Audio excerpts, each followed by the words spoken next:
Before we begin, let me tell you what is about to happen to you. By the time this ends, you will not be the same person who began listening. Something inside you, something that has been waiting quietly, patiently, beneath every distraction and every noise of your daily life, is about to stir. You will not just hear words. You will feel a shift. A slow, deep, undeniable shift in the way you understand yourself, the world around you, and the invisible forces that have always been shaping your existence without your permission. Your perspective will change, not because someone told you to change it, but because something in you will recognize the truth, and recognition, once it happens, cannot be undone. Stay with this. Let it wash over you. Let your mind go soft. Let your body sink. This is not something you need to chase. It will come to you, as all true things do, in stillness. Chapter 1. The world you think you see. You open your eyes every morning and you believe you are waking up. You believe the act of opening your eyelids is the act of becoming conscious. You swing your legs over the side of the bed. You feel the floor beneath your feet. You hear the sounds of the world beginning its noise again. And you think, yes, I am awake now. I am here. I am present. But what if that moment, that ordinary, unremarkable moment, is not waking up at all? What if it is simply a transition from one kind of sleep to another? The ancient sages of every civilization on this earth, from the forests of the east to the deserts of the south, from the frozen mountains of the north to the open plains of the west, they all agreed on one thing. They agreed that the world you see with your eyes is not the full world. It is a version of the world, a filtered version, a version constructed by your mind based on what it has been taught to expect, what it has been trained to believe, and what it needs to survive. Your brain does not show you reality. It shows you a model of reality. And there is a profound, life-altering difference between those two things. Think about this slowly. Right now, as you lie here, as your breathing becomes slower and your body becomes heavier, your mind is doing something extraordinary. It is taking in information from every nerve ending in your body, from every receptor in your eyes and ears and skin, and it is constructing in real time a seamless experience that you call your life. It is editing out the things it has decided are unimportant. It is amplifying the things it believes you need to pay attention to. It is filling in the gaps, making assumptions, connecting dots that may not actually be connected, and presenting all of this to you as if it were simply, plainly, obviously, the truth. You have been living inside a construction. And most people spent their entire lives never questioning whether the building they are living in is the only building that exists. But you are here, and that means something. The fact that you are drawn to questions like these, the fact that somewhere in you there is a voice that has always whispered, there is more, there is something deeper, something I am not quite seeing. That voice is not anxiety. That voice is not restlessness. That voice is your hidden consciousness, and it has been trying to reach you for a very long time. The world you think you see is built from approximately 11 million bits of information that enter your sensory system every single second. 11 million. And of those 11 million bits, your conscious mind processes roughly 40 to 50. 40 to 50 bits out of 11 million. Every second. Which means that the reality you believe you are experiencing, the one that feels so vivid and complete and real, is actually less than one tiny fraction of 1% of what is actually happening around you and inside you at any given moment. You are not seeing the world. You are seeing a thumbnail, a postage stamp-sized representation of something vast and incomprehensibly intricate. And you have been walking through your life believing that postage stamp is the whole map. This is not a failure. This is not something to mourn. This is the beginning. Because the moment you understand that the map is not the territory, the moment you truly feel that in your body, not just understand it intellectually, but feel it, something opens. A door that has always been there, that you have always stood in front of, begins to swing on its hinges. And what is behind that door is not darkness. It is light. It is the enormous, humming, alive light of your own hidden consciousness, waiting to be welcomed home. Chapter 2. The Architecture of Sleep. You are probably beginning to feel it now. The heaviness, the gentle pull downward, the way the edges of your thoughts begin to soften, the way the sounds around you begin to feel farther away, as if you are sinking slowly into something warm and deep. This is the border country. This is the threshold between your waking mind and the deeper mind, the one that never truly sleeps, the one that is always working, always listening, always processing, always dreaming. Sleep is not the absence of consciousness. This is one of the greatest misunderstandings in the modern world. Sleep is a different mode of consciousness. It is consciousness without the interference of the ego. It is consciousness without the constant narration, the judgment, the worry, the planning, the pretending. When you sleep, the loudest, most demanding part of your mind, the part that says, "I am me and I know what is real and I am in control," that part quiets down. And when it quiets down, the rest of you, the vast, ancient, intelligent rest of you, is finally free to work. Your brain, during sleep, cycles through states. It moves from the light drowsiness of the first stage, where you are here but beginning to let go, into the deeper waves of slow wave sleep, where the body repairs itself, where memories are consolidated, where the experiences of the day are processed and filed and integrated. And then it moves into the rapid eye movement state, the dreaming state, where something even more extraordinary happens, where your mind creates entire worlds, entire narratives, entire emotional landscapes out of nothing, where it speaks to you in symbols and metaphors and feelings that your waking mind does not have words for. But there is a stage, a specific and remarkable stage, that most people pass through too quickly to notice. It is the hypnagogic state. It is the doorway.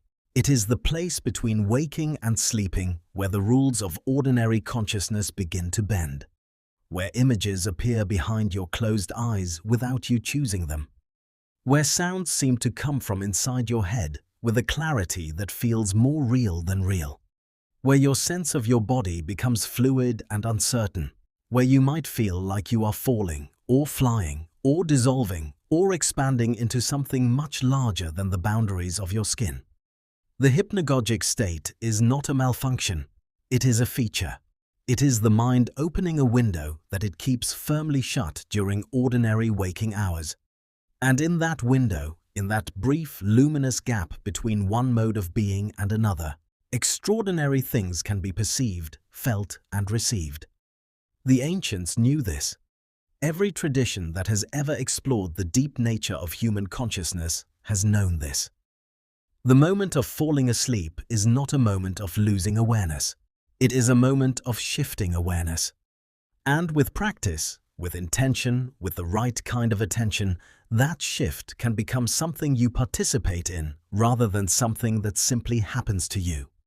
Tonight, as your eyes grow heavier and your breathing grows slower and the world outside begins to feel like something happening in a room you have left, you are participating.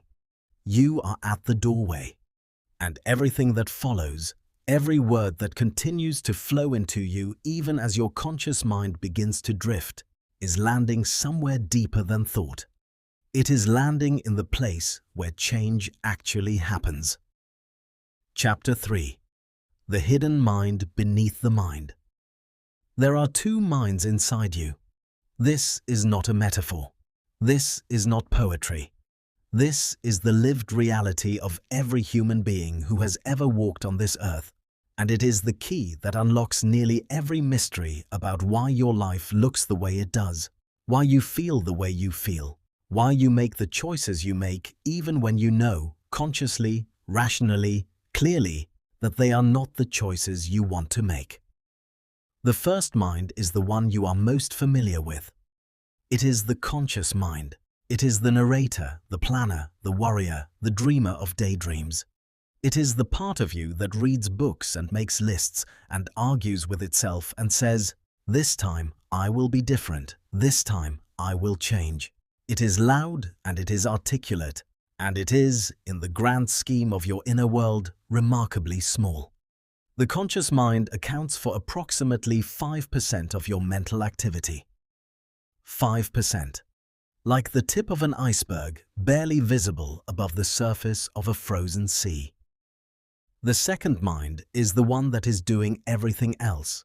The subconscious mind, the hidden mind, the one that beats your heart without your asking it to, that regulates your breathing, that coordinates the thousands of tiny muscular adjustments that keep you upright and balanced when you walk, that monitors your internal chemistry, that stores every experience you have ever had, every feeling you have ever felt, every belief you have ever absorbed from the world around you, every trauma, every joy, every moment of wonder or shame or love or fear.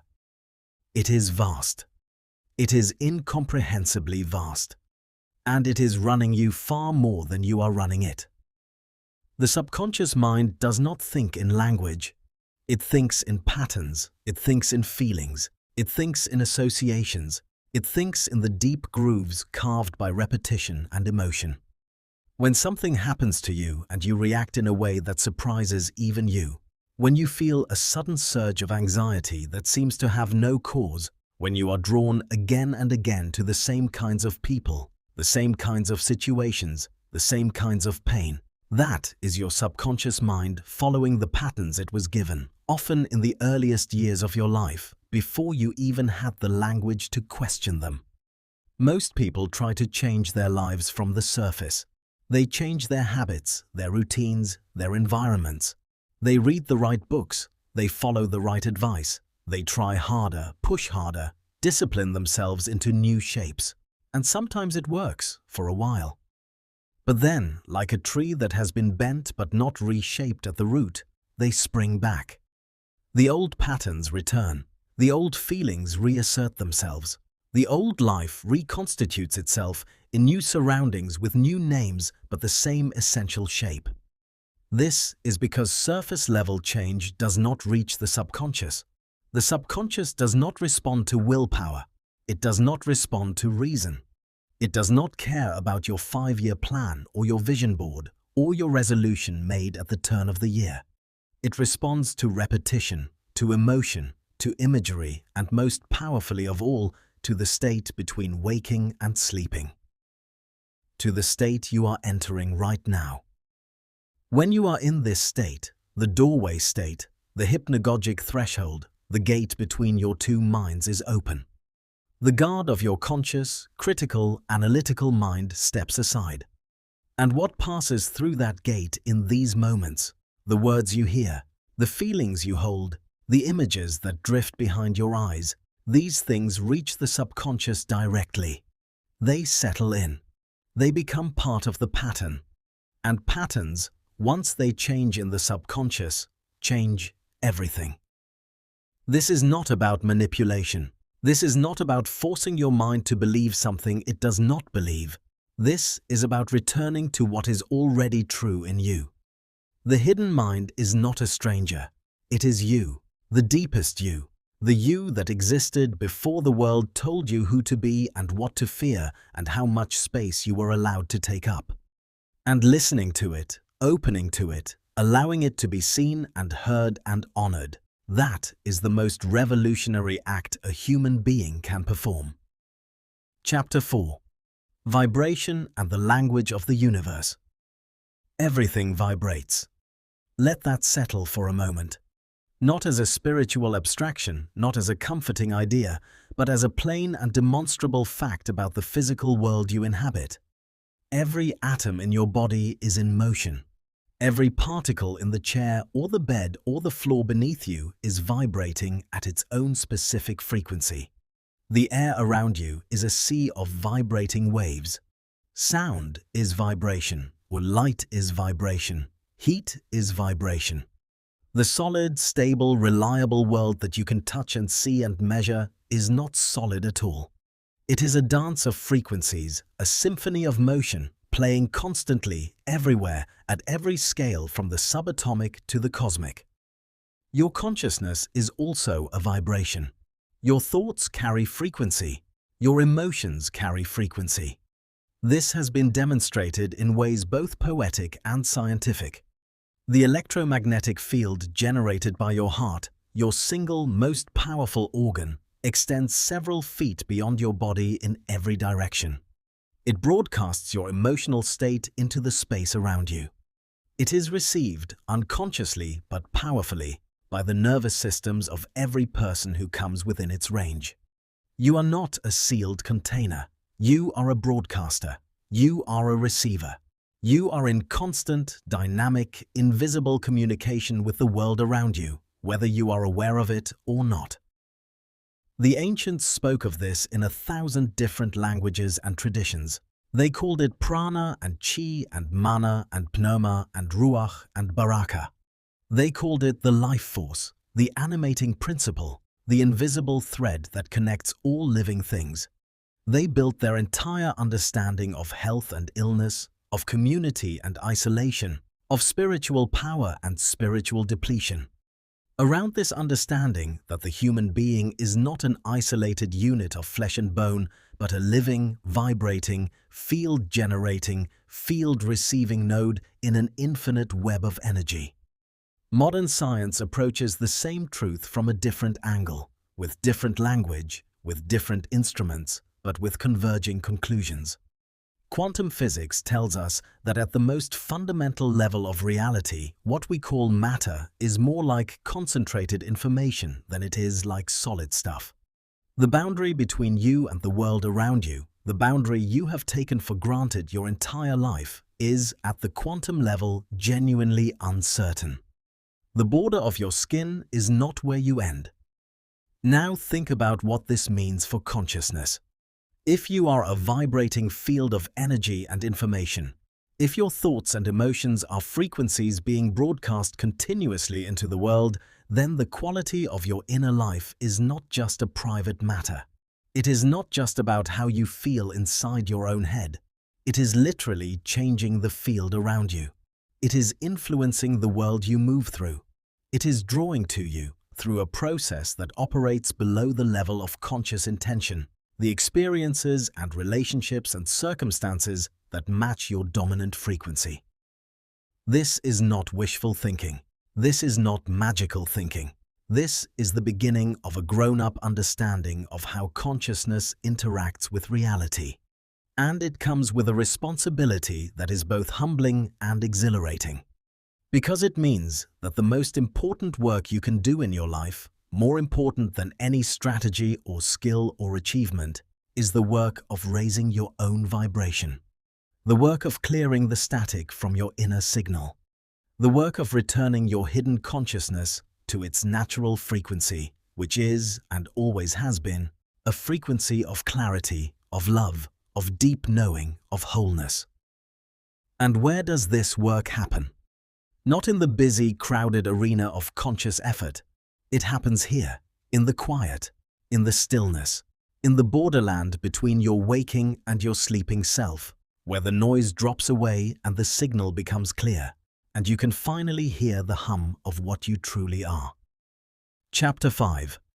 The Mystery of Your Own Awareness. There is something happening right now that is, when you stop and truly face it, one of the most extraordinary mysteries in existence. You are aware. You know that you are here. You know that you are listening.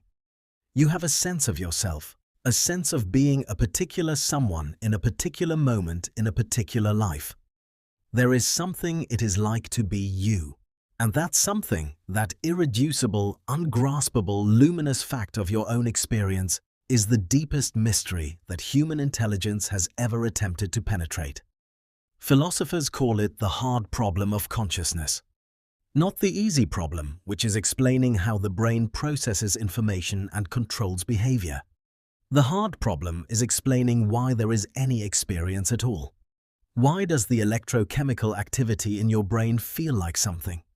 Why is there a subjective inside, a viewpoint, a witnessing presence, rather than just mechanical processing in the dark?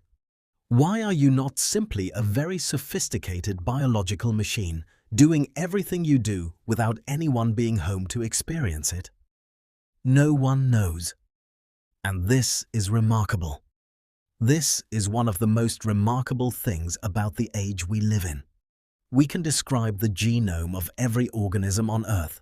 We can peer into the heart of atoms. We can trace the history of the universe back to its first moments. We can send signals across the planet in fractions of a second. And yet, the thing you are doing right now, the thing called being aware, the thing called consciousness, the thing called knowing that you exist, remains, at its core, beyond the reach of any explanation we have been able to construct. What does this tell you? It tells you that you are not a problem to be solved. You are a mystery to be inhabited. And there is a profound difference between those two things. A problem you stand outside of and try to fix. A mystery you step into and allow to deepen. A mystery changes you just by your willingness to stay inside it, to not flee toward the comfort of premature answers, to let the not knowing become spacious and alive rather than anxious and contracting. Your hidden consciousness is not your brain. Your brain is the instrument through which consciousness expresses itself in this world, this body, this life.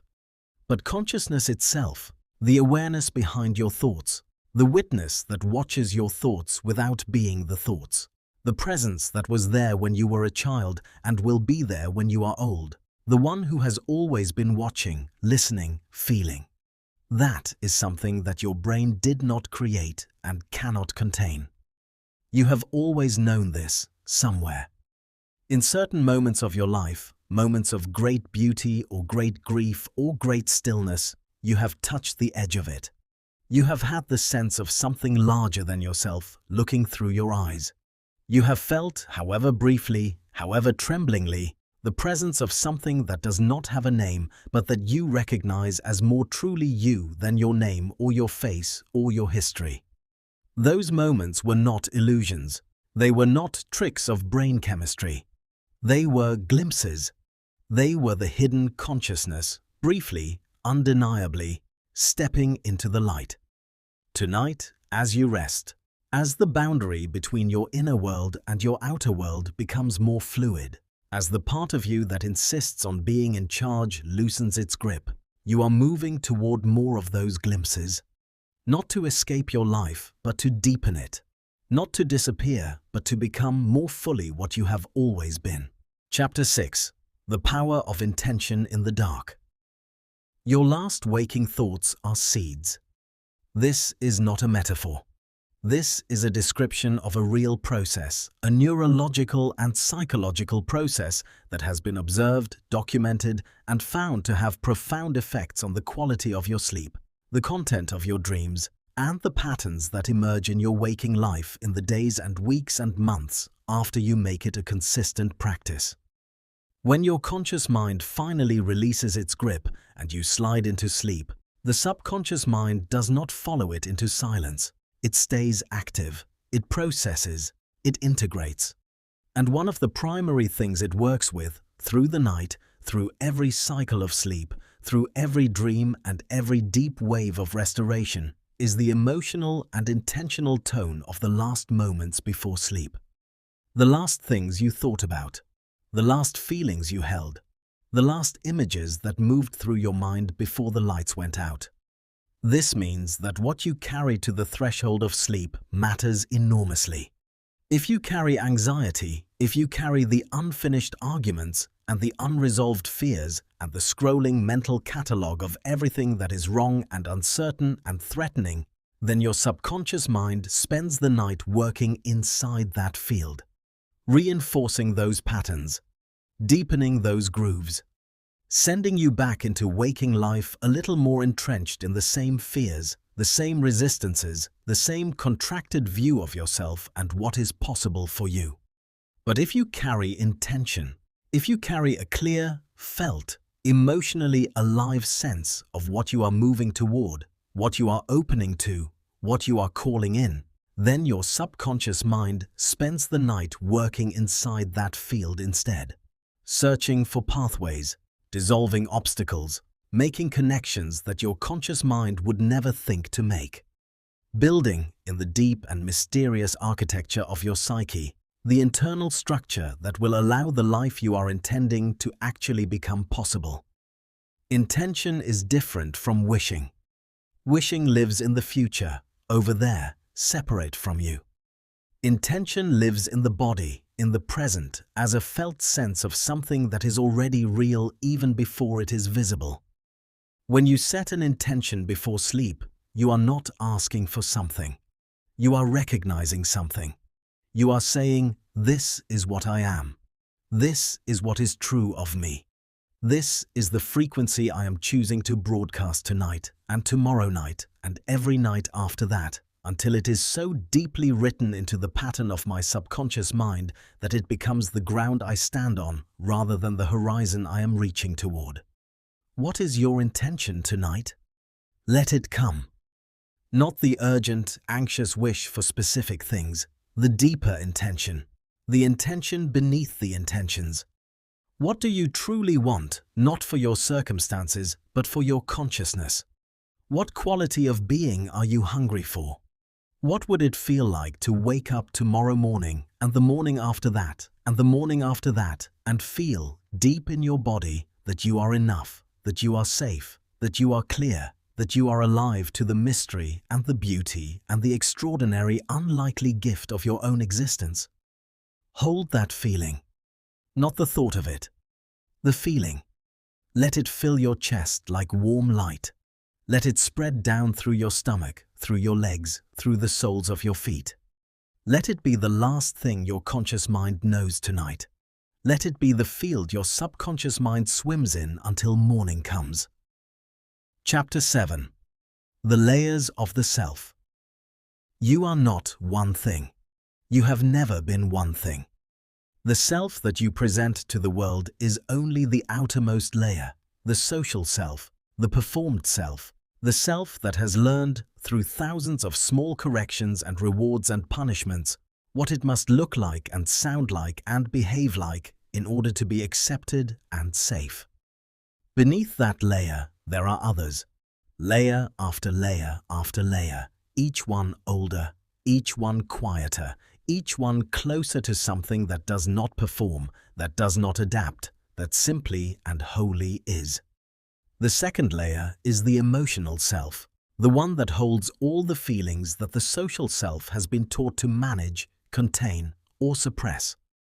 The grief that was too inconvenient to be expressed, the joy that felt too large and too conspicuous, the anger that was not permitted, the fear that had to be hidden, the love that was never shown because showing it felt too dangerous. These feelings are not gone. They are not dissolved by the passage of time or the accumulation of coping strategies.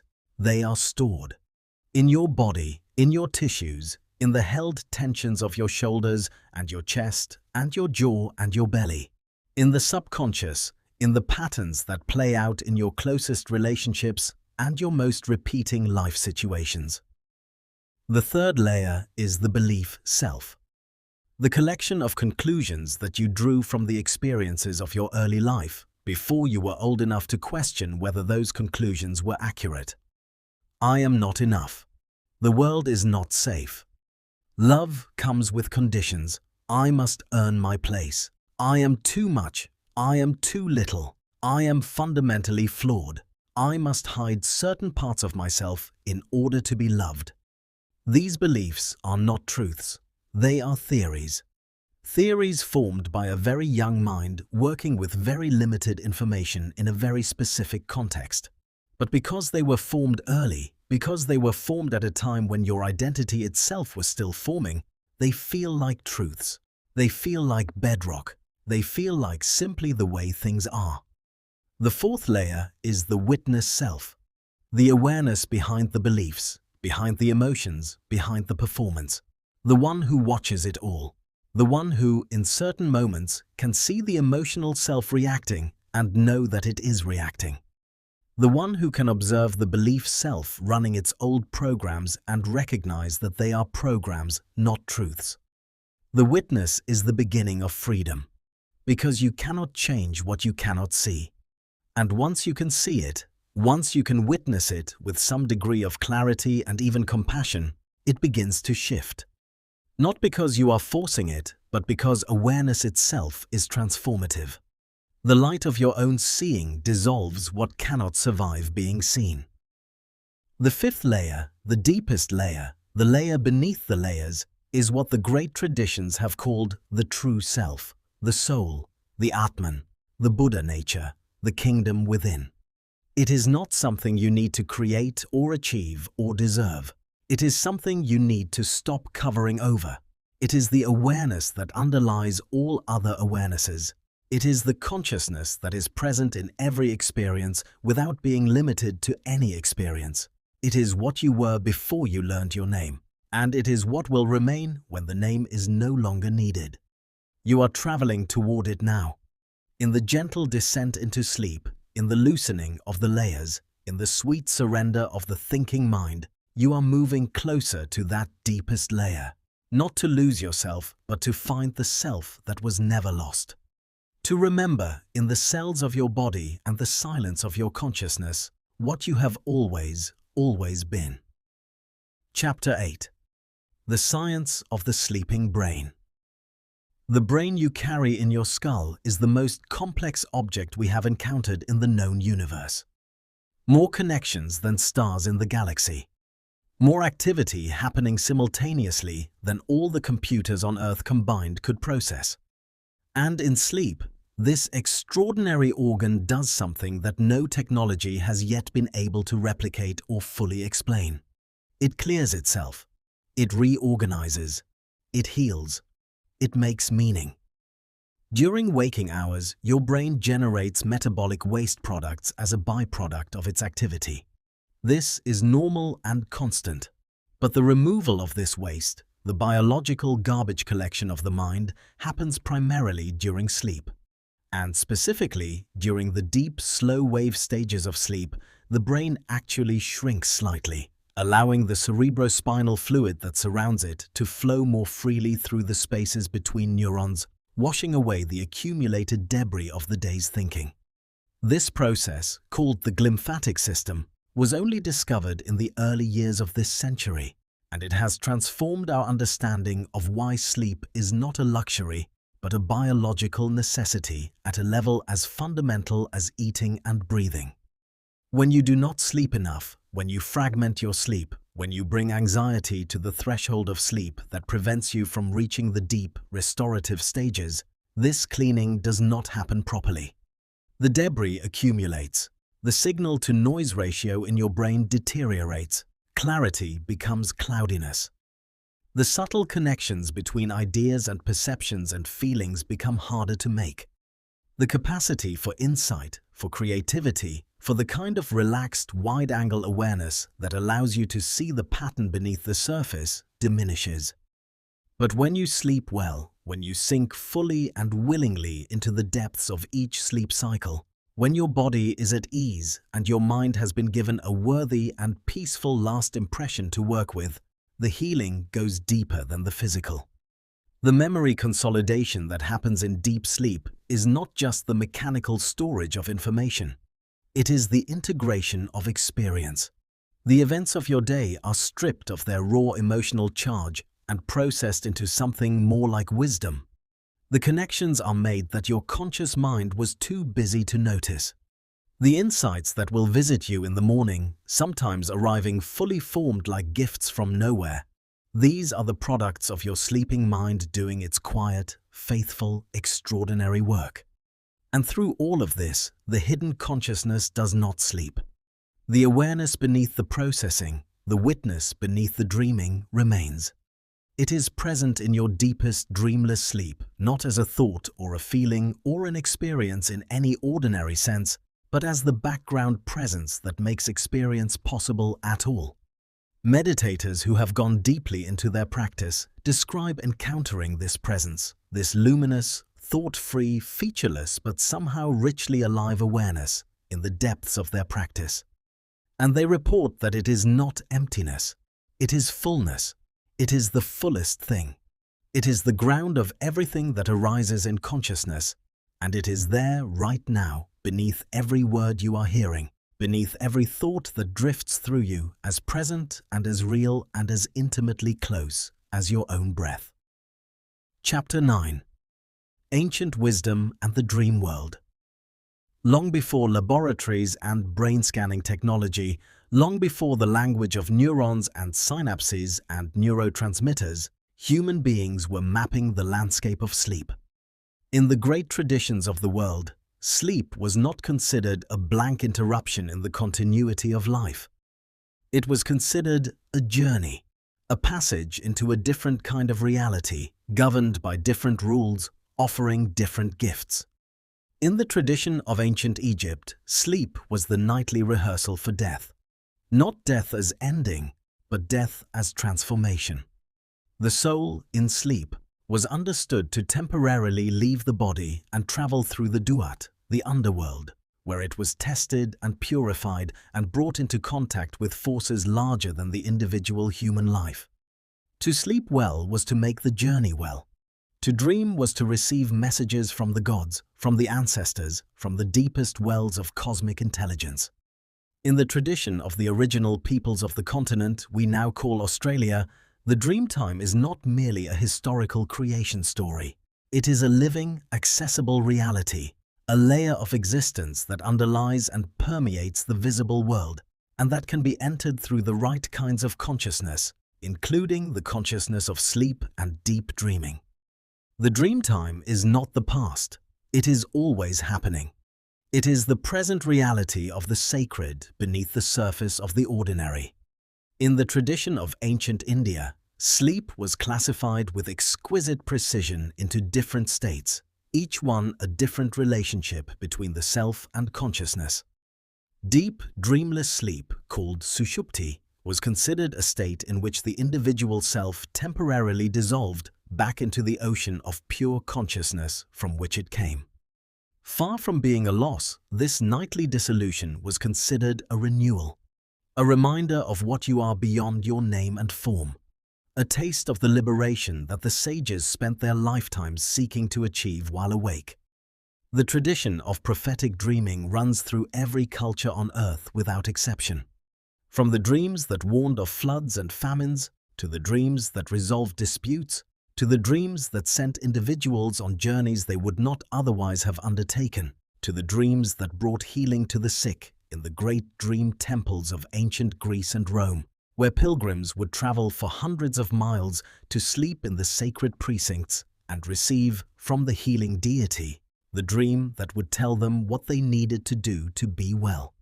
Dreams were not considered random noise. They were considered messages. Communications from the deeper order of things, using the language of image and feeling and symbol that the conscious mind cannot manufacture, but that the hidden consciousness speaks fluently. You do not need to adopt any of these traditions wholesale to take something vital from them. What they all share is the understanding that the sleeping mind is not a lesser mind. It is a different mind. A mind with access to information, to connections, to wisdom that the waking mind cannot reach. And to dismiss that, to treat sleep as mere unconsciousness and dreams as mere noise, is to cut yourself off from one of the most powerful and ancient sources of intelligence available to a human being. Tonight, as you move through your sleep, there may be images, there may be feelings, there may be something that cannot quite be called a thought, but that has the texture of knowing. Do not dismiss it. Do not analyze it into nothing before you have had a chance to feel what it contains. Let it be a message from the part of you that sees further. Let it be the hidden consciousness using the language of the night to tell you something it could not get through to you while you were busy being awake. Chapter 10. The body knows what the mind forgets.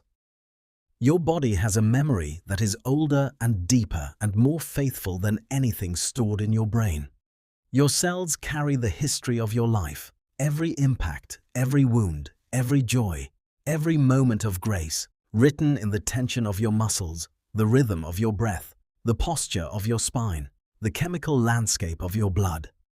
Your body is not a vehicle for your consciousness. It is a part of your consciousness. It is the part that knows things in a way that does not require language or logic. It is the part that feels the truth before the mind has finished formulating the question.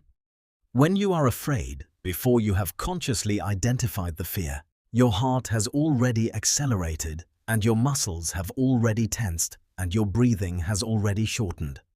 Your body knew first.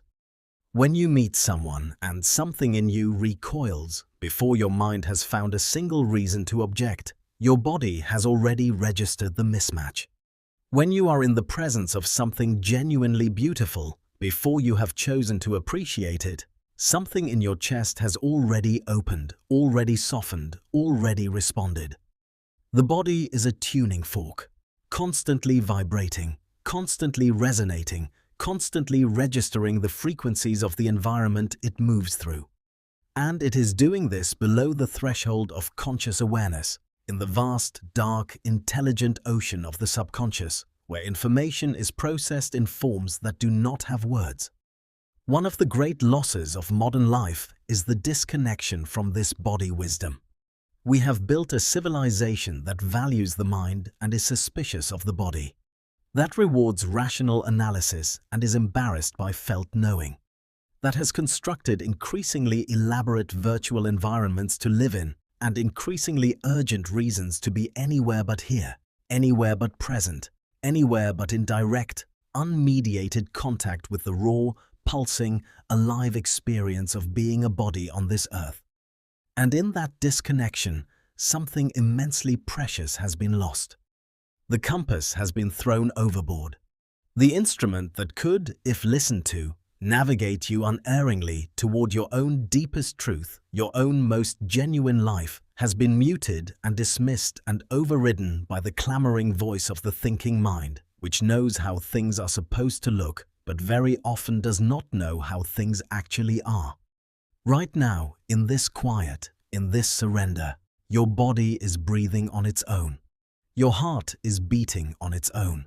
Without your instruction, without your effort, without your management, the incomprehensible intelligence of your living body is doing 10,000 things simultaneously to keep you alive and whole.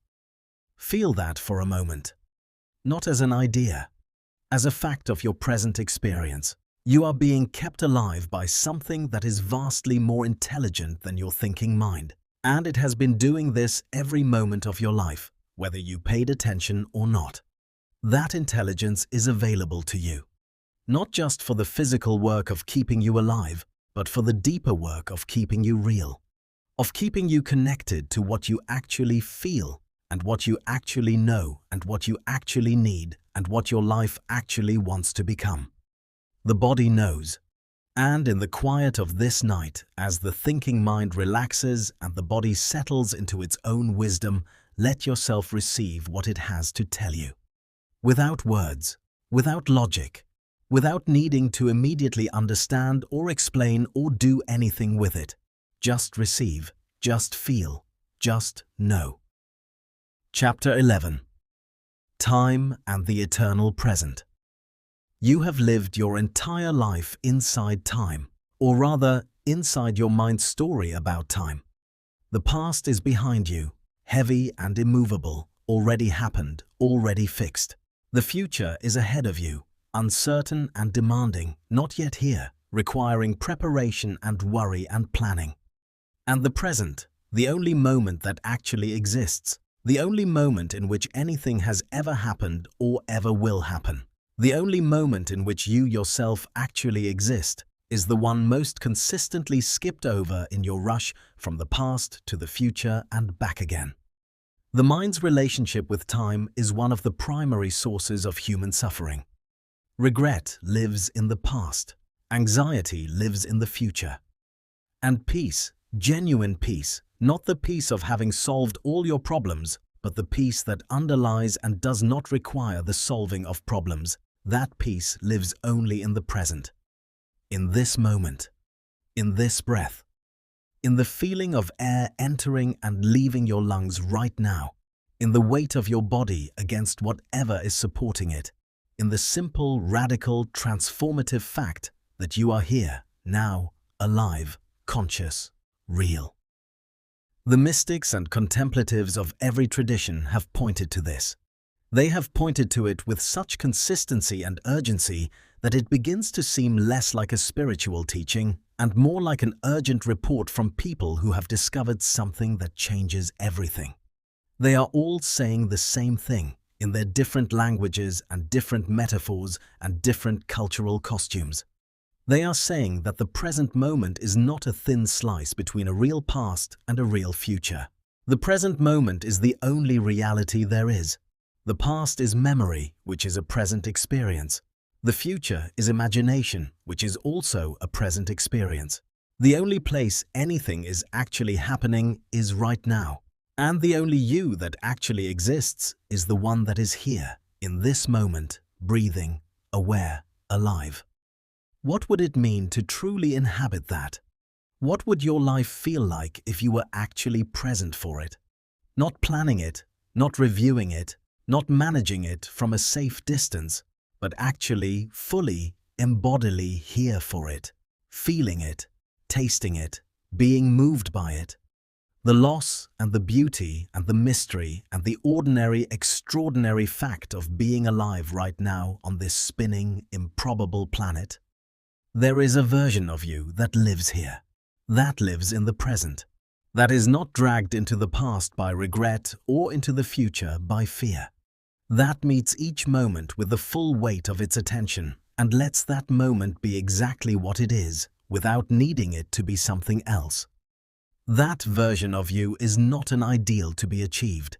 It is the hidden consciousness, the one that has been here all along, the one that woke up the day you were born and has been watching quietly, faithfully as the story of your life has unfolded around it. That one is always in the present, always here, always now. And in sleep, in the beautiful, graceful dissolution of the thinking mind's constant time traveling, the hidden consciousness is free. Free to be what it is.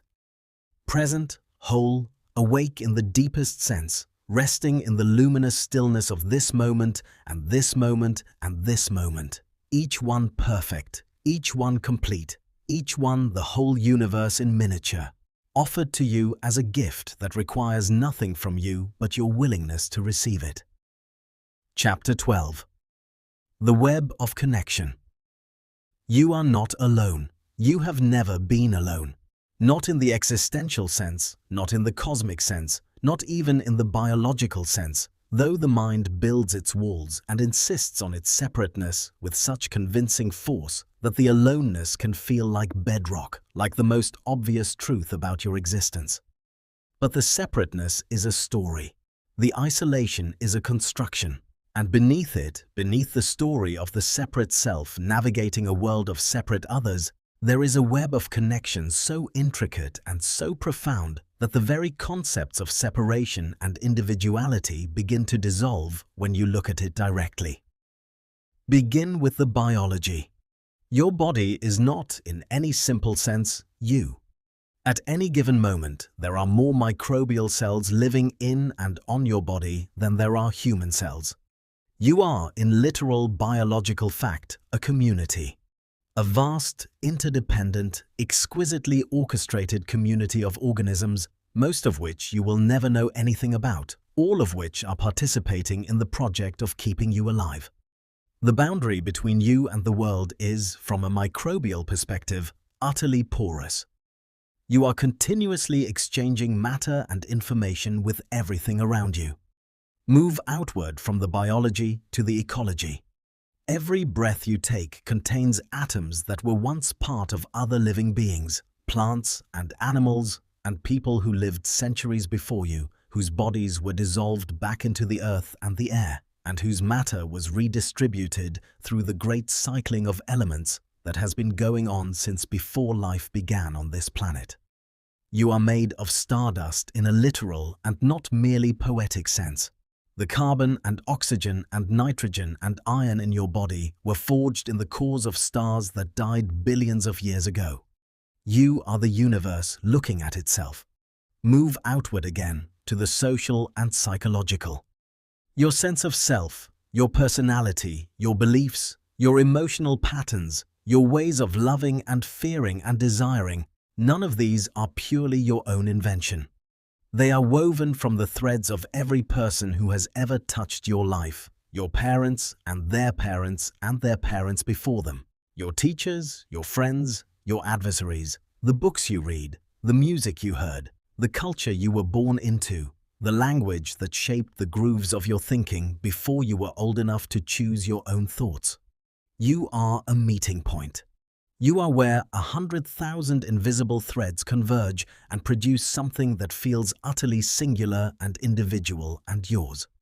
And then there is the deeper connection, the one the mystics speak of and the quantum physicists circle around from different directions. The connection that is not about cause and effect, not about one thing influencing another through some identifiable mechanism, but about a kind of underlying unity that makes the very question of influence almost beside the point. The sense, known in moments of deep prayer or deep meditation or deep grief or deep love, that the boundary between self and other is not just porous, but ultimately illusory. That what you are is not a self surrounded by a world, but a movement within a field. A wave in an ocean that is not other than the wave. This is your hidden consciousness speaking. This is the part of you that knows what the conscious mind forgets, that you are not navigating the world from outside it, you are woven into it. You are it. And this knowledge, when it moves from intellectual understanding to lived, felt, embodied recognition, changes everything. It changes how you treat other people. It changes how you relate to the natural world. It changes the quality of your solitude, which ceases to feel like isolation and begins to feel like communion. It changes your relationship with your own suffering, because you begin to feel that you are not suffering alone, that there is a holding, a support, a web of reality that is beneath you even in the darkest moments, that has never let you go and will not let you go. That is in fact what you are made of. Chapter 13. The Gift of Darkness. We live in a civilization at war with darkness. Not just the literal darkness of night, which we have pushed back so thoroughly with our electric lights that most people living in cities have never seen the true night sky, never seen the Milky Way arching overhead like a river of light, never felt the profound, humbling, orienting experience of standing under a sky so full of stars that you cannot help but feel both infinitely small and infinitely significant at the same time. We are also at war with the inner darkness, with not knowing, with uncertainty, with the part of our experience that is beyond the reach of our control or our understanding. We have built a culture of transparency, of data, of measurement, of information available at any moment on demand. And there is much that is magnificent in this. The expansion of human knowledge and human capability in the last few centuries has been extraordinary. But something has been lost in the brightness, the capacity to be with what cannot be known, the willingness to sit with mystery rather than immediately reaching for an explanation. The understanding that some of the most important truths about human existence, about love and death and meaning and beauty, are truths that cannot be grasped by the analytical mind, that reveal themselves only in the quiet, in the dark, in the surrender of the demand to understand. The darkness has gifts, the night has wisdom, the not knowing has a spaciousness that the knowing closes down. When you let yourself rest in uncertainty, when you stop demanding that everything be clear and resolved and explained, something happens that is the exact opposite of what the anxious mind fears. Instead of falling into chaos, you fall into depth. Instead of losing yourself, you find yourself. The rigid, defended, effortful self loosens its grip, and something softer and truer rises to the surface. This is what is happening right now. In the darkness behind your eyes, in the gentle closing down of the day's noise and demand, in the beautiful letting go of everything you were carrying, something is being given back to you. The part of yourself that the daylight hours have been too loud for you to hear. The quiet voice beneath the noise, the deep knowing beneath the confusion. The trust that lives underneath the anxiety, that has always been there, that has never left, waiting patiently as always for the world to get quiet enough that it could finally be heard. Let the darkness be your friend tonight.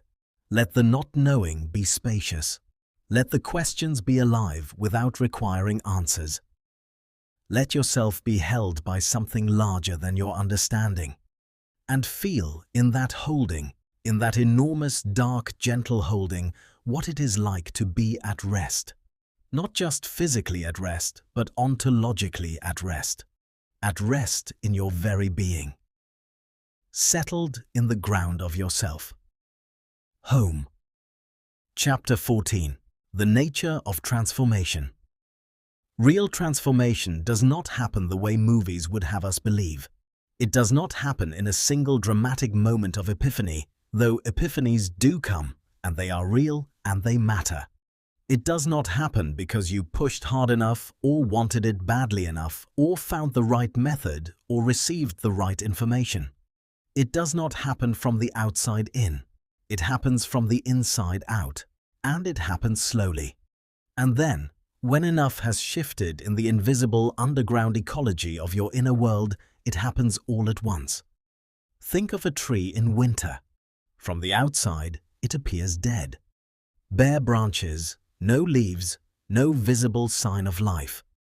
But inside the tree, in its roots, in its cambium layer, in the deep biological knowledge encoded in every cell, the tree is not dead. The tree is storing. It is conserving. It is directing its energy inward, downward, into the roots, doing the deep invisible work of preparation that will make the spring explosion possible. The transformation, the apparently sudden miracle of budding and leafing and flowering, is not sudden at all. It is the visible consequence of months of invisible work. Your inner transformation is like this. The shifts you cannot see, the shifts happening right now as you rest and listen and let the words settle into the deeper layers of your consciousness, these are the roots going deeper. This is the stored energy of genuine intention. This is the ground preparing itself for spring. You may not feel dramatically different tomorrow morning.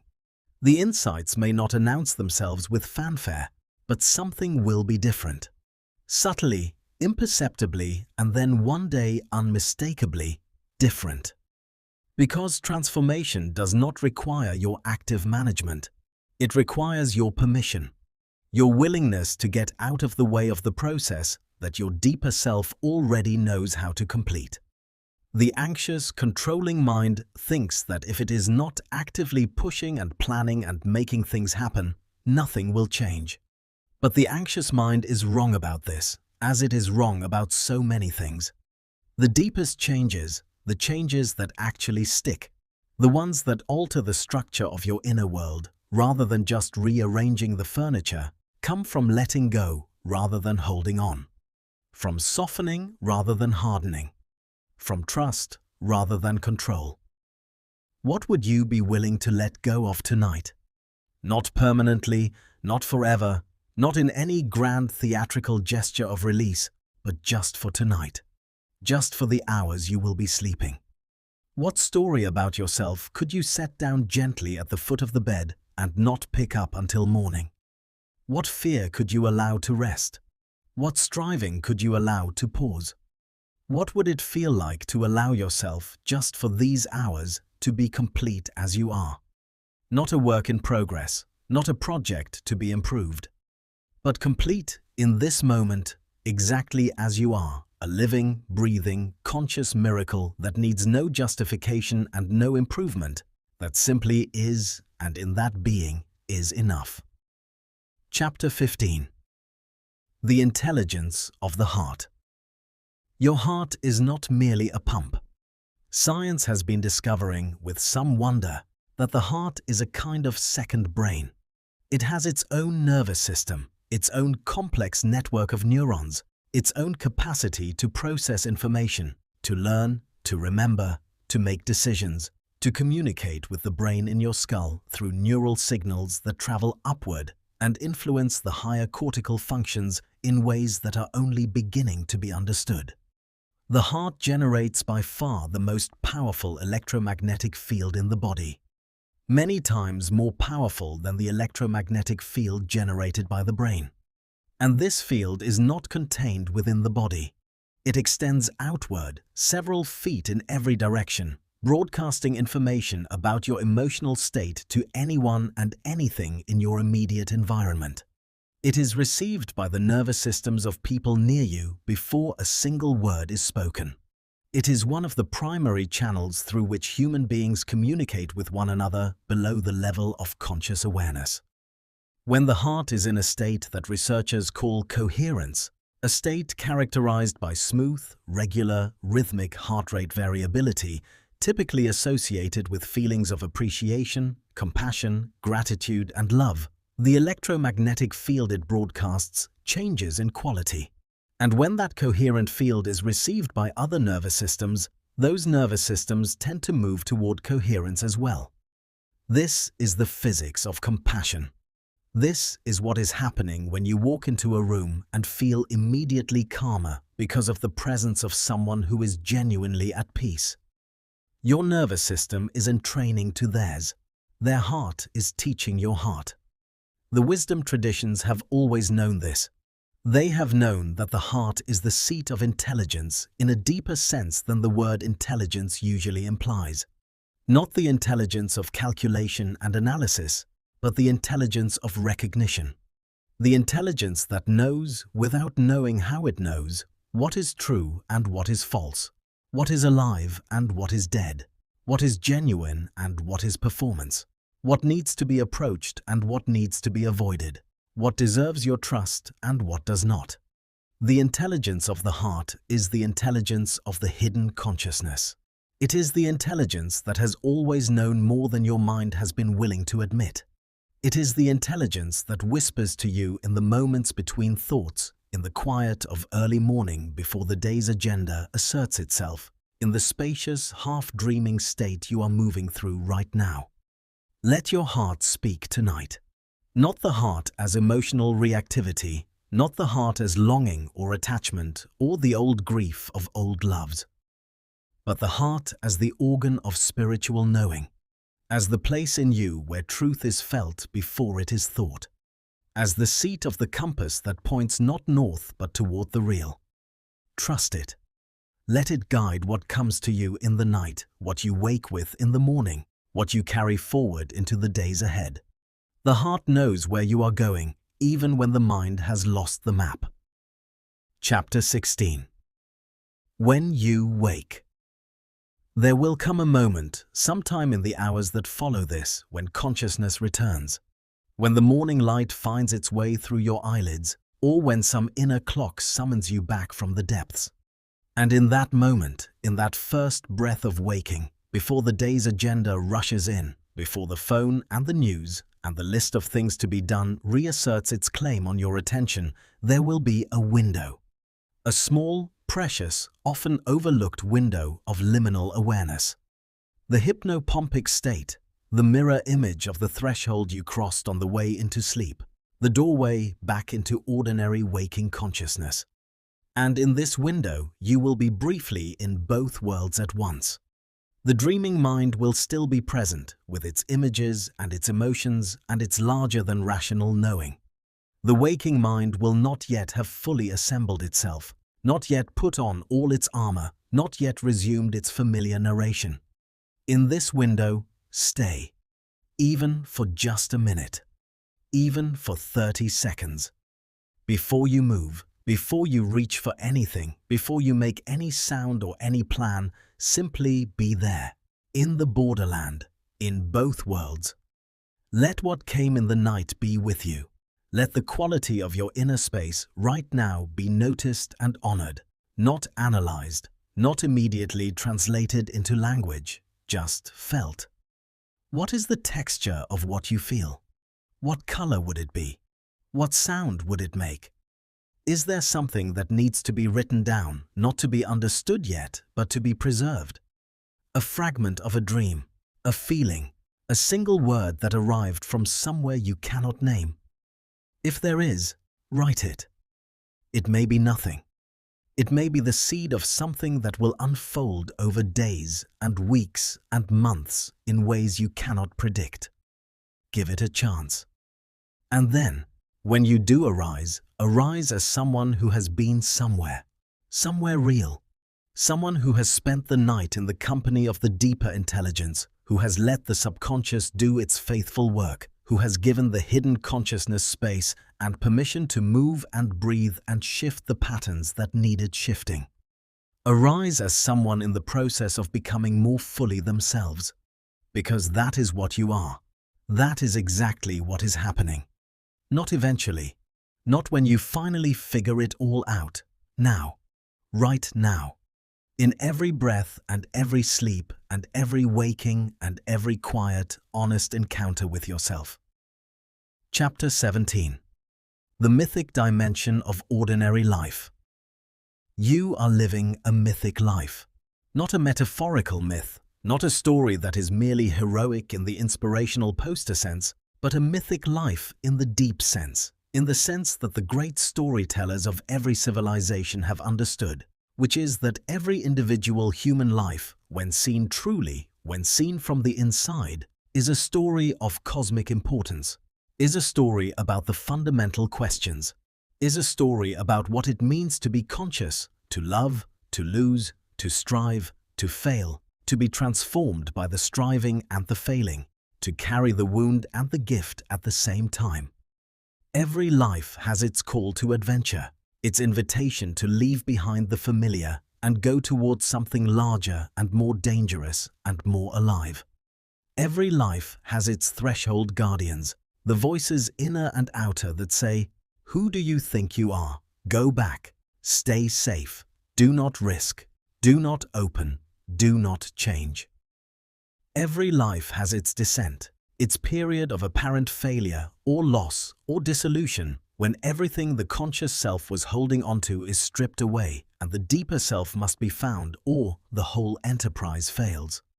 And every life has its return, the moment of coming back from the depths with something, with knowledge or compassion, or simply the capacity to be with the full range of human experience without flinching and offering that something to the world.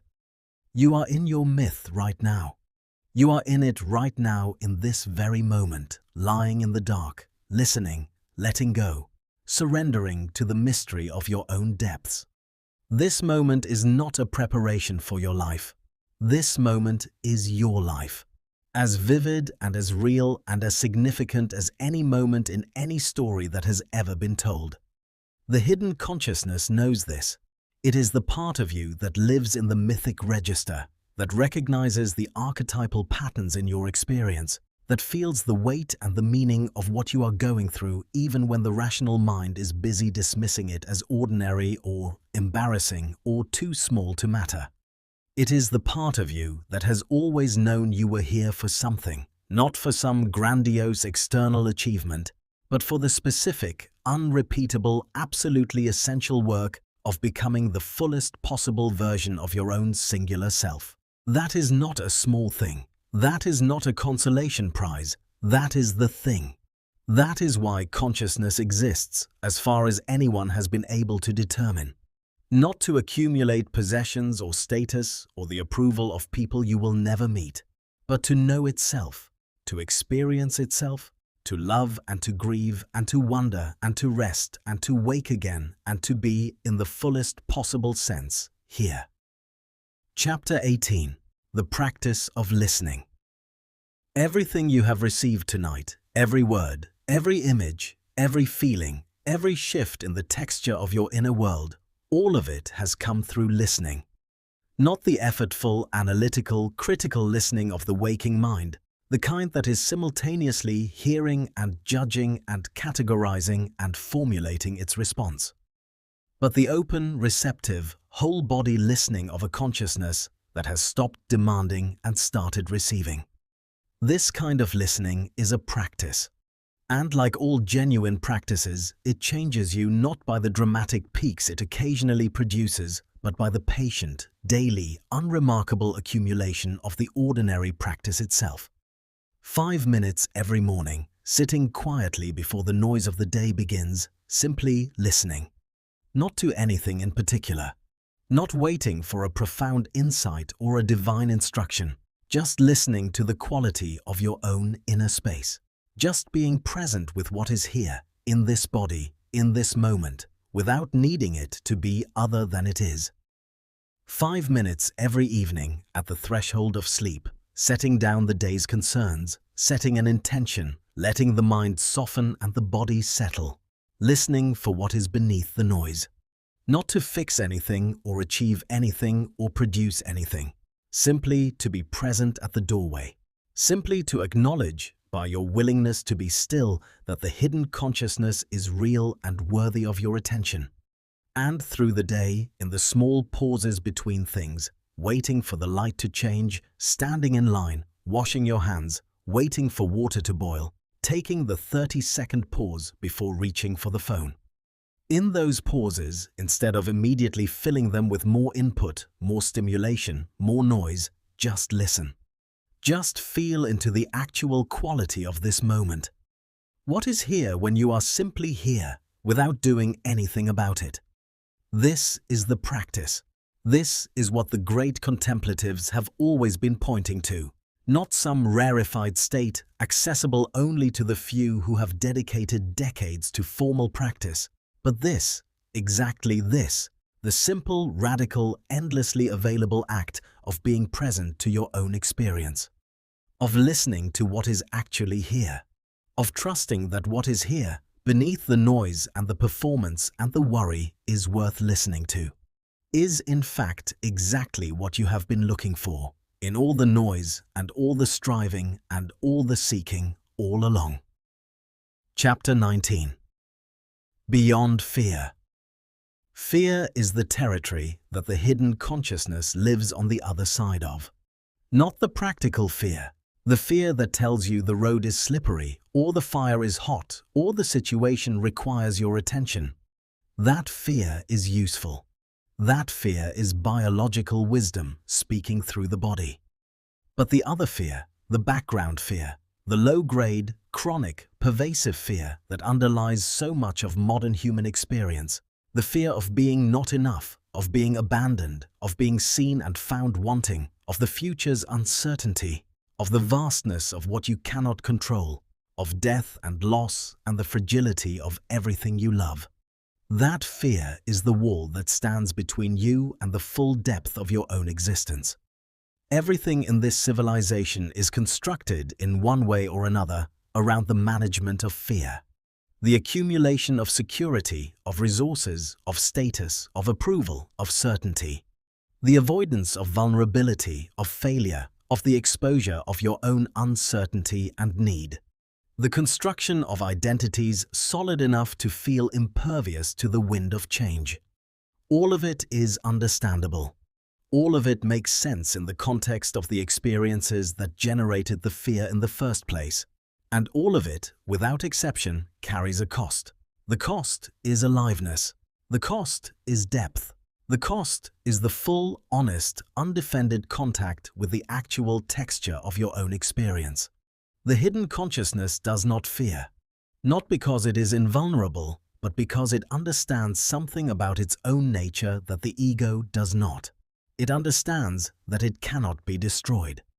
That what you truly are is not the opinions people hold of you, not the achievements you have accumulated, not the story you tell about yourself, not even the personality you have constructed so carefully over the years. What you truly are is the awareness in which all of these things arise.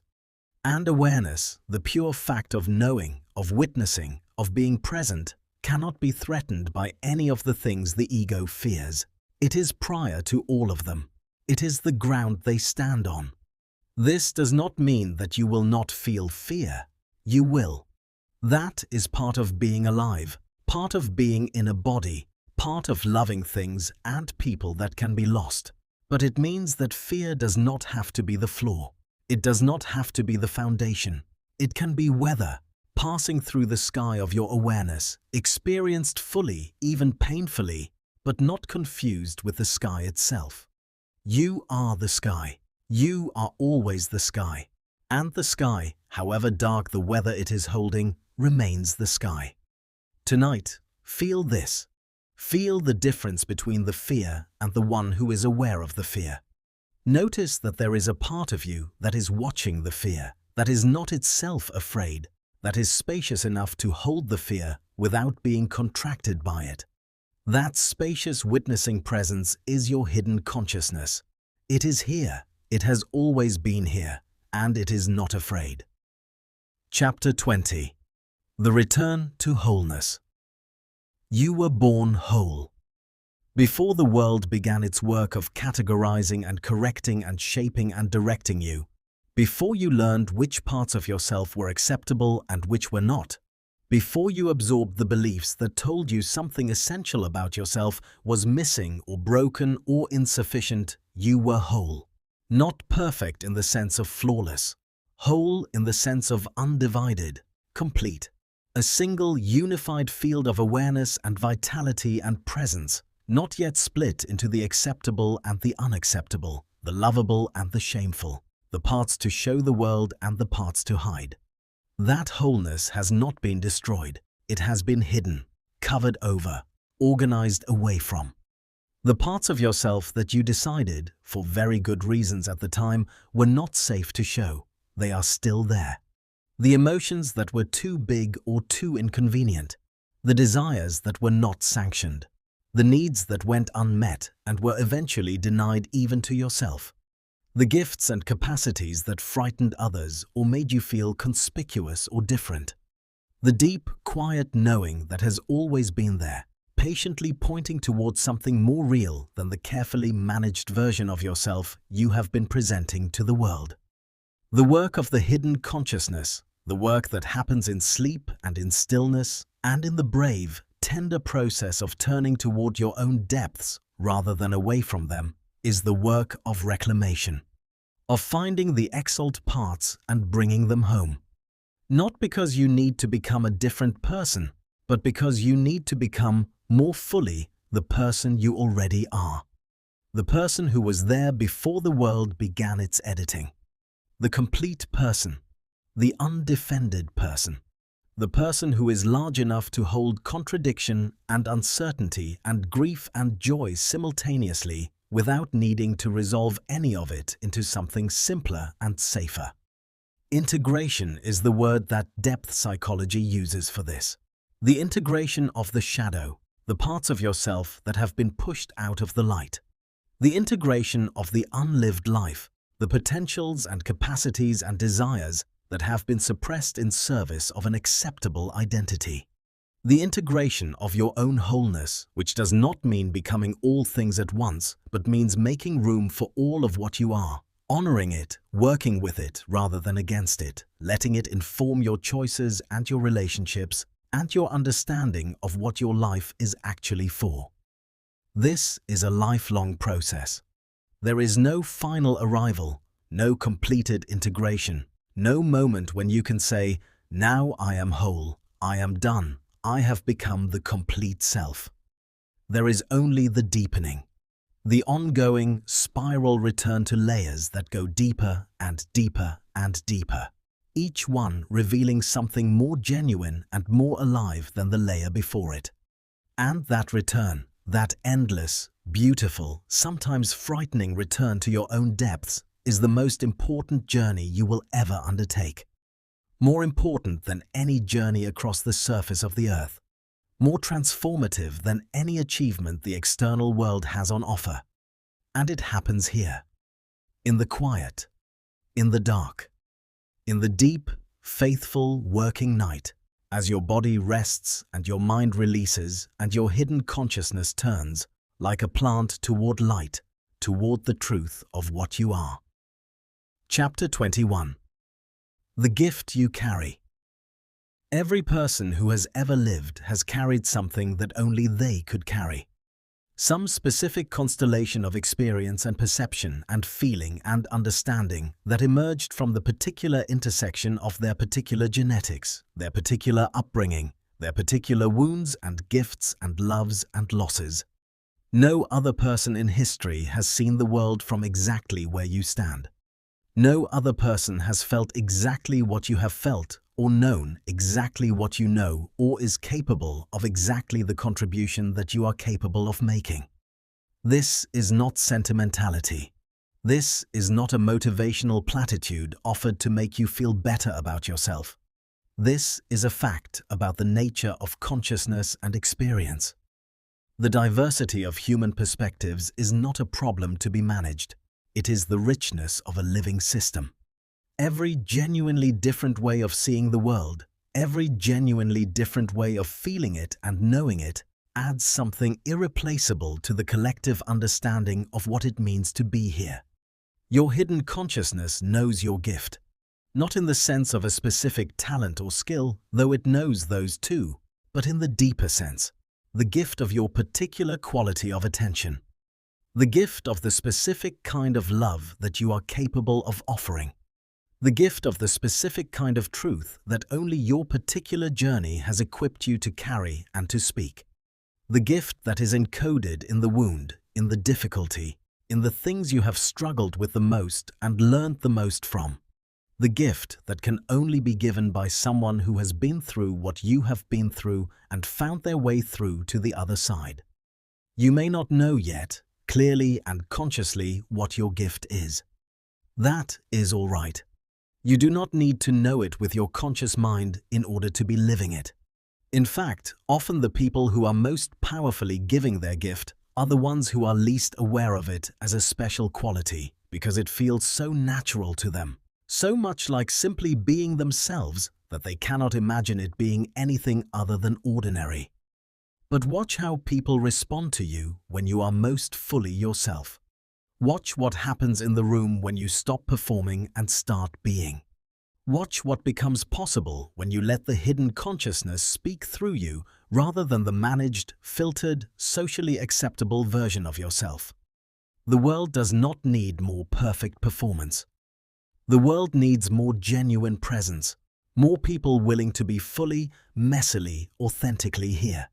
More people willing to bring their whole selves, shadow and light, wound and gift, confusion and clarity, into the relationships and the work and the moments that make up a life. The world needs the gift that only you can give, and you can only give it by being more fully, not less fully, yourself. Chapter 22. The veil grows thin. There are moments in human life when the boundary between the ordinary and the extraordinary becomes permeable.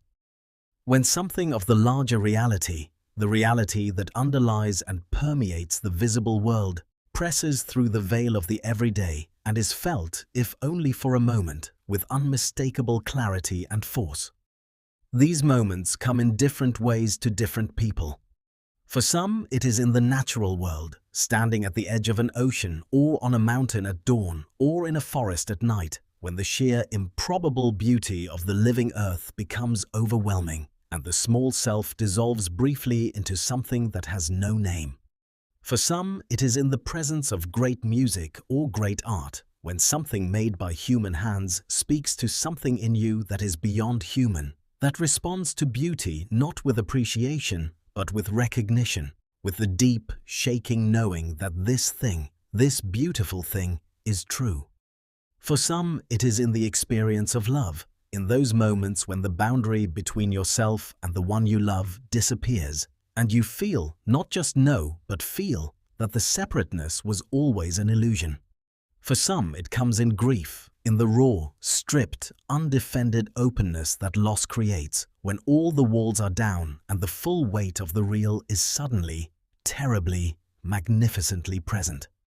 And for many people, for an enormous number of people across every culture and every era of human history, these moments come in the borderland between waking and sleeping.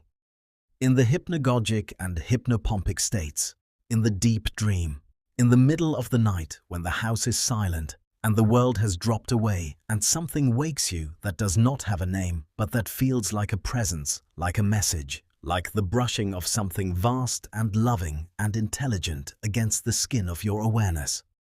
Do not dismiss those moments. Do not explain them away before you have had the courage to fully receive what they are offering. The hidden consciousness is not trying to frighten you. It is trying to reach you. It is trying to reach you with the information you need, not the information the anxious mind is looking for, not the reassurance that everything will turn out fine, not the answer to the specific question you are worrying about, but the information that your whole life and your whole being is oriented toward, whether you know it consciously or not. The information that is always already there, if you could only be still enough to receive it. You are still right now. You are receiving.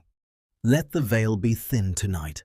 Let what wants to come through, with trust, with openness, with the simple, brave, beautiful willingness to be larger than the self you have been managing and to receive what the larger reality has been holding for you all along. Chapter 23. Love as the ground of everything. Every mystical tradition, every depth psychology, every rigorous investigation into the nature of consciousness, from whatever direction it begins, from neuroscience or philosophy or prayer or psychedelic experience, or the long, slow deepening of contemplative practice, arrives eventually at the same place, at the same fundamental quality that seems to underlie and pervade the fabric of existence. The quality that the great traditions have called love. Not love as a feeling, though it is a feeling. Not love as an attachment or a preference or a warmth toward particular people, though it includes those things. Love as a quality of reality itself. Love as the nature of the ground of being. Love as what you find when you go deep enough into anything, into the nature of consciousness, into the nature of connection, into the nature of the impulse toward life that pulses through every living thing. And that seems to pulse through the universe itself in its extraordinary, improbable bias toward complexity and beauty and awareness. The physicist who speaks of the fine-tuned constants of the universe, the tiny variations in which would have prevented the formation of stars and planets and the chemistry of life, and marvels that this universe seems structured to allow something like us to exist. The mystic who descends into the depths of contemplation and comes back saying that what they found at the bottom of everything was not emptiness, but a radiant, boundless, impersonal love that makes the word love seem inadequate. The dying person who reports, in the last moments, not fear, but a sense of being held in something so large and so warm that the fear dissolves. The meditator who breaks through the final barrier of the constructed self and finds, not nothing, but this quality that can only be called love because no other word is close. You have touched this, I know you have. In the moments I mentioned, in the beauty and the grief and the connection, you have touched the edge of it. You have felt the ground. You have felt the warmth of what is underneath the performance and the fear and the daily struggle to be adequate to your own life. It was there. It is always there. It is here right now. Beneath every word you are hearing, beneath the breath that moves in and out of you so faithfully, beneath the beating of your heart. The hidden consciousness knows this place. It lives in this place. It is, in its truest nature, made of this quality. And in the quiet of this night, in the soft surrender of your thinking mind, in the beautiful vulnerability of this moment of rest and openness, that quality is available to you. Not as something to achieve, not as something to deserve, as something to simply, with the full weight of your tired and striving and genuinely beautiful humanity, fall into. Like a child falling into the arms of something that has always been there, like a river falling into the sea, like a breath falling into the body of the world. Let yourself fall. You are held. You have always been held. The holding does not require your belief in it. It does not require your understanding. It requires only your willingness to stop, for this one night, fighting the current. to let the river carry you, to trust the vastness beneath you. Chapter 24. What you will carry forward. When morning comes, and it will come, bringing all its light and noise and demand, you will carry something forward from this night that you did not have before. Not a new piece of information that your mind can file away. Something more like a change in the quality of your inner atmosphere. A slight but real shift in the relationship between your conscious mind and your hidden consciousness. A loosening of the grip that the anxious, managing, controlling surface self has on the whole show of your life.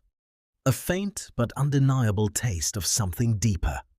This may express itself in subtle ways at first. A moment in the morning when, instead of immediately reaching for distraction, you sit for an extra breath in the threshold state. A moment in a conversation when, instead of immediately formulating your response, you actually listen, fully listen to what is being said. A moment in your day when something catches you off guard with its beauty or its strangeness, and instead of moving past it, you pause. You let yourself be stopped. You let the moment have its full effect on you. These small pauses are not small. These small pauses are the practice. They are the cracks in the wall through which the light of the hidden consciousness begins to enter the daily life. And as the cracks multiply and widen, as the practice of presence becomes more natural, more habitual, more genuinely the default rather than the exception, the quality of your entire life changes. Not dramatically, not in ways that are necessarily visible from the outside, but in ways that matter from the inside in the most profound possible way. You begin to inhabit your life rather than manage it. You begin to feel that you are actually here for the things that happen to you, rather than watching them from behind the glass of constant commentary and analysis. Your relationships deepen because you bring more of yourself to them and you can receive more of the other. Your creativity expands because the hidden consciousness, with its vast and non-linear intelligence, is finally being given some access to the visible life. Your capacity for joy increases, not because your circumstances have necessarily improved, but because the perceptual organ of your awareness has been cleaned, and what was always there, the extraordinary beauty and mystery of ordinary existence, can now be more fully seen and felt and received. You will carry this forward. The night will have done its work. The hidden consciousness will have been given, in this quiet space of listening and letting go, the permission and the presence that it has been waiting for. And it will use that permission. It will use it with the quiet, faithful, inexorable intelligence that has always been working for you, beneath your awareness, in the vast underground of your deeper self, turning toward the light of your own becoming. Chapter 25. The last words before the deep. You are almost there. The last edge of waking consciousness is soft and uncertain now. The words are coming from somewhere that does not feel quite inside you or quite outside you. The room, if it is there, is far away. The body is heavy and warm and doing its own thing, breathing on its own, heart beating on its own, taking care of itself as it always does, as it always has, with an intelligence that owes nothing to your management. Let go now, gently, completely, without holding back any small part of yourself in reserve. Let the whole of this day, this week, this season of your life go. Let it all be carried gently into the past, into the water of forgetting that is also the water of renewal, trusting that what you need will be returned to you in the morning, clarified, integrated, made useful by the faithful work of the night. You are going somewhere, not nowhere, not into blankness, into the deep country of your own hidden consciousness, which is also the deep country of something larger than any individual consciousness, something that connects you to every other being who has ever entered this threshold, who has ever let go of the day and gone down into the mystery of the sleeping mind. You are joining, in this moment, the long river of humanity that has always, every night, surrendered to this mystery. That has always, every morning, returned from it renewed. You are not alone. You have never been alone. Even in the deepest places of your deepest sleep, something accompanies you. Call it what you will.